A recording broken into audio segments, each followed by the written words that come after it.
মই ইতিমধ্যে আমাৰ শিক্ষা বিভাগত অসমৰ যিসকল মানে শিক্ষাবিদ আছে, বহুত ৰিটায়াৰ্ড প্ৰিন্সিপাল আছে, এই সকলোক লৈ এটা কমিটি এখন কৰাৰ কথা বিবেচনা কৰিছোঁ। আৰু সেই কমিটিখনে এই দিশসমূহত আমাৰ এনেই ৰাজ্যিক শিক্ষা আয়োগ থাকিলেও এখন কমিটি গঠন কৰি তেওঁলোকৰ লগত এইকেইদিনতে মই মিটিঙত মানে অংশগ্ৰহণ কৰিম। কমিটিখনৰ পৰামৰ্শ মতে তেনেকুৱা ব্যৱস্থা যদি গ্ৰহণ কৰিবলগীয়া হয় আমি কৰিম। গতিকে সেইটো আমি ডিপাৰ্টমেণ্টে সিদ্ধান্ত লোৱাতকৈ আমি বিশিষ্ট শিক্ষাবিদসকলক লগত লৈ এটা আলোচনাৰ মাধ্যমেৰে আমি কামখিনি কৰিম। পৰামৰ্শ বুলি আমি পাইছোঁ ইতিমধ্যে। মই ইতিমধ্যে আমাৰ শিক্ষা বিভাগত অসমৰ যিসকল মানে শিক্ষাবিদ আছে, বহুত ৰিটায়াৰ্ড প্ৰিন্সিপাল আছে, এই সকলোক লৈ এটা কমিটি এখন কৰাৰ কথা বিবেচনা কৰিছোঁ। আৰু সেই কমিটিখনে এই দিশসমূহত আমাৰ এনেই ৰাজ্যিক শিক্ষা আয়োগ থাকিলেও এখন কমিটি গঠন কৰি তেওঁলোকৰ লগত এইকেইদিনতে মই মিটিঙত মানে অংশগ্ৰহণ কৰিম। কমিটিখনৰ পৰামৰ্শ মতে তেনেকুৱা ব্যৱস্থা যদি গ্ৰহণ কৰিবলগীয়া হয় আমি কৰিম। গতিকে সেইটো আমি ডিপাৰ্টমেণ্টে সিদ্ধান্ত লোৱাতকৈ আমি বিশিষ্ট শিক্ষাবিদসকলক লগত লৈ এটা আলোচনাৰ মাধ্যমেৰে আমি কামখিনি কৰিম।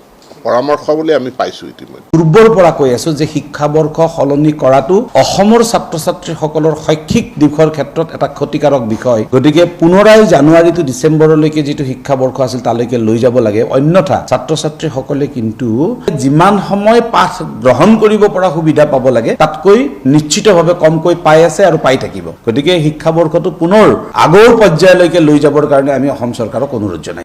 আগৰ যিটো শিক্ষাবৰ্ষ আছিল তেতিয়া কি আছিল, জানুৱাৰী মাহত ষ্টাৰ্ট হোৱাৰ পিছত জানুৱাৰী মাহৰ পৰা এপ্ৰিল মাহৰ 13-14 তাৰিখলৈকে এইকেইটা দিনৰ যিটো পাঠ মানে সেইখিনি সময়খিনি না গৰম না ঠাণ্ডা, গতিকে স্কুলত সুন্দৰভাৱে পাঠ গ্ৰহণ কৰিব পাৰিছে। কোভিডৰ সময়ত কোভিডৰ আলম লৈ আচলতে শিক্ষাবৰ্ষটো সলনি কৰি দিয়া হ'ল। 1 এপ্ৰিলৰ পৰা ক্লাছ আৰম্ভ হৈছে, কিন্তু প্ৰেক্টিকেলি এতিয়ালৈকে বিদ্যালয়বোৰত আচলতে পাঠদান হ'ব পাৰিছে নে নাই এই কথাটো আমি চাব লাগিব। বিহু গ'ল, অন্যান্য উৎসৱবিলাক আৰম্ভ হৈ গ'ল, গৰম আহি গ'ল, গৰম অহাৰ লগে লগে বিদ্যালয়বোৰত বন্ধ হ'ব লগা হ'ল, বানপানী আহিল, বানপানীৰ লগে লগে বন্ধ হ'ব লগা হ'ল। এই যিটো প্ৰক্ৰিয়া অসমৰ ছাত্ৰ ছাত্ৰীসকলৰ শৈক্ষিক দিশৰ ক্ষেত্ৰত এটা ক্ষতিকাৰক বিষয়। এতিয়া 16-17 তাৰিখে দিয়া হৈছে পেট এক্সাম, আকৌ 18 তাৰিখৰ পৰা আমাৰ মূল্যায়ন। কিন্তু এতিয়াও আমি দেখিছোঁ যে সম্পূৰ্ণভাৱে ছাত্ৰ ছাত্ৰীয়ে কিতাপখিনি পোৱা নাই।